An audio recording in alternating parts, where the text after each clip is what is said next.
রেফারির এই ভুল সিদ্ধান্ত হয়তো কখনো ভুলতে পারবে না বাংলাদেশ দল। নিশ্চিত পেনাল্টিকে কর্নার দেয়ায় সমালোচনার ঝড় বইছে রেফারিং নিয়ে। আক্ষেপে পড়ছেন বাংলাদেশ ভক্তরা, আক্ষেপ ফুটবলারদেরও।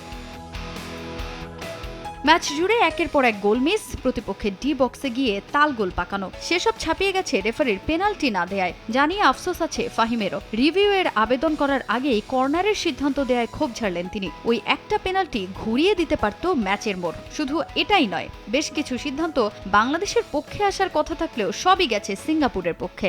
আসলে যখন আমি বলটা নিয়ে গেছি তখন আমার পা তো আপনারা দেখছেন ভিডিওটা, হয়তো সে আমার কিন্তু ডাইরেক্ট আমার পায়ে মেরে দিছে। সো আমি তখন আপিল করছি, কিন্তু আমি আপিল করার সাথে সাথে রেফারি ওটা কর্নার দিয়ে দিছে পরে। কারণ আমাদের তখন 93 মিনিট চলতেছে আর 7 মিনিট লস টাইম দিছিল। সো আমি পরে ভাবলাম যে আমি যদি এখন এরকম করে তার সাথে আপিল করি, সে অলরেডি এই কর্নার দিয়ে দিছে।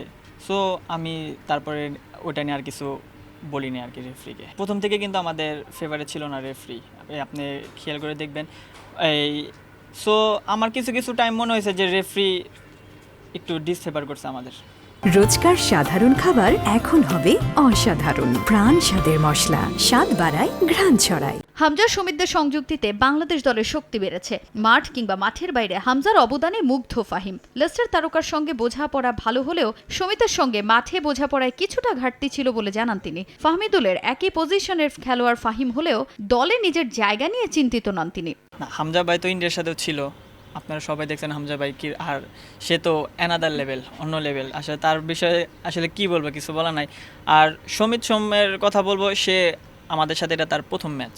হ্যাঁ, সো ফুটবল তো একটু মনে করেন যে অনেক দিন যখন একসাথে আপনি এই টিম কমিউনিকেশন করবেন, একসাথে যখন বেশি দিন আপনি একসাথে কাটাবেন, তখন আপনার একটা কমিউনিকেশন হয়। হ্যাঁ, সো আমি মনে করি তার এটা প্রথম ম্যাচ।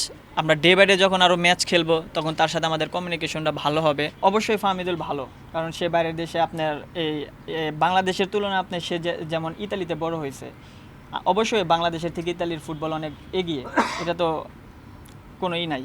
সো আমি মনে করি যে সে তার জায়গা থেকে বেস্ট, আমি আমার জায়গা থেকে বেস্ট। এদিকে জাতীয় দলের ডিউটিতে থাকাকালীন পুত্র সন্তানের বাবা হয়েছেন ফয়সাল আহমেদ ফাহিম। ক্যাম্পে থাকায় সন্তানের সঙ্গে সময় দিতে না পারলেও দেশের স্বার্থে কাজ করতে পারায় আক্ষেপ নেই লাল সবুজের এই উইঙ্গারের। আগামীতে নিজের পারফরমেন্সে উন্নতির আশা ফাহিমের। 1-2 ঘন্টার জন্য আসছিলাম শুধু আমার ওয়াইফকে সাপোর্ট দেওয়ার জন্য আর কি। দেশের দিক চিন্তা ভাবনা করি, তাহলে আমি প্রফেশনাল প্লেয়ার হিসেবে এটা আমার দায়িত্ব বলেন। আমার যেগুলো ভুল ছিল বা যেগুলো আমার উইক পয়েন্ট, ওগুলো নিয়ে আমি কাজ করবো আর কি। নিজেদের পরের ম্যাচের আগে ভুলগুলো শুধরে নেওয়ার প্রত্যয় ফাহিমের। তাজিন খন্দকার, সময় সংবাদ, ঢাকা।